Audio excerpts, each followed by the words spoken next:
Joining us now is Texas Republican Congressman, presidential hopeful Ron Paul. Congressman Paul, as always, welcome back.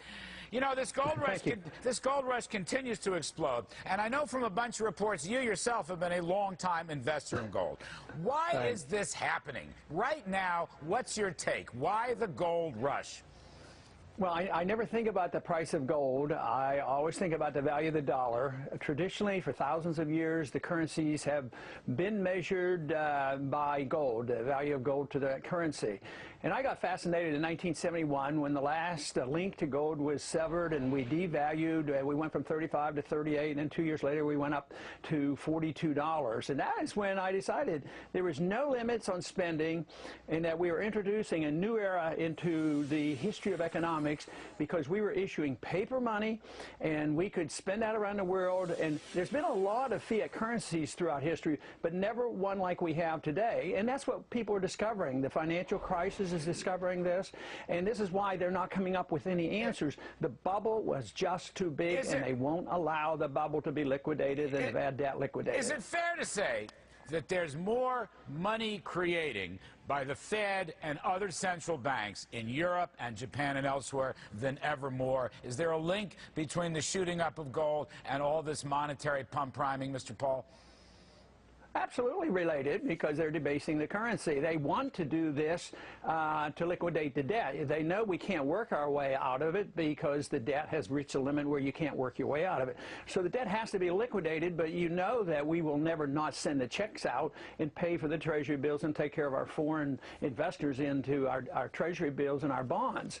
So they have to liquidate the debt by devaluing the currency. So if you can get a 50% inflation rate over a period of time, you've gotten rid of $7 trillion worth of debt. They're purposely doing this, and I've gotten Bernanke almost virtually admitting this, you know, and they know what they're doing, but they think it's necessary, even if it hurts the savers, the people who have CDs, and they don't make anything. Debasing the currency is the only tool they have, and they're pursuing it right now with a vengeance. Can I just shift gears slightly, although it's a related issue? Speaking of money growth and speaking of spending, look, FEMA. Can we just talk FEMA for a second? You've got this Hurricane Irene. FEMA's out of money. There's going to be huge demands for FEMA flood disaster insurance and for helping the roads. Governor Chris Christie of New Jersey has already thrown out a $10 billion number for repair. I don't know whether he thinks it's all going to come from FEMA. Should it come from FEMA? Should Congress replenish FEMA's depleting coffers? Well, who's FEMA? I mean, it's the people, it's the taxpayers. Do we want to go further? The question is, do we want to go further into debt to bail out the people that we encourage to build a dangerous place in? The whole program is wrong. They've distorted completely the concept of insurance. It wasn't insurance is supposed to measure risk. Instead, we guaranteed that if you did risky things, we would bail you out regardless. And the flood program, insurance program, it's bankrupt. I think it's around $20 billion in debt. So it's just another program. But FEMA happens to be one of the worst.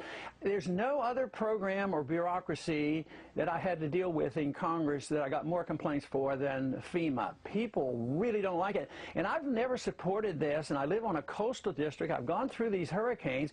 We go to bat for the constituents because they've been told, you know, get into programs and we'll bail you out.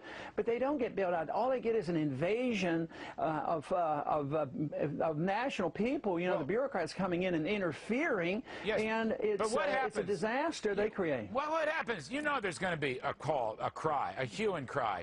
More disaster relief, whether it's FEMA or not FEMA. Let's spend a lot of money to bail out Hurricane Irene, which was very difficult in many places here on the East Coast. What is your response to that? There's going to be a call for emergency spending.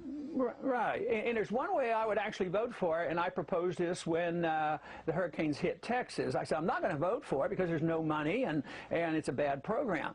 But if you cut $1 billion or $2 billion out of a program overseas that just gets us into trouble, put half of it toward the deficit, I will vote to put the other half into a domestic program that needs to be saved. So if they have this crisis and we could cut $1 billion out of our debt and spend $1 billion here or whatever, do it. But we just can't keep printing the money and running up the debt. That's how we got in this trouble. So I have refused to do that ever since 1971, since I've been in Congress, so I'm not likely to change my opinion on that. I hear you. Amen. Congressman Ron Paul, thank you very much, sir. As always.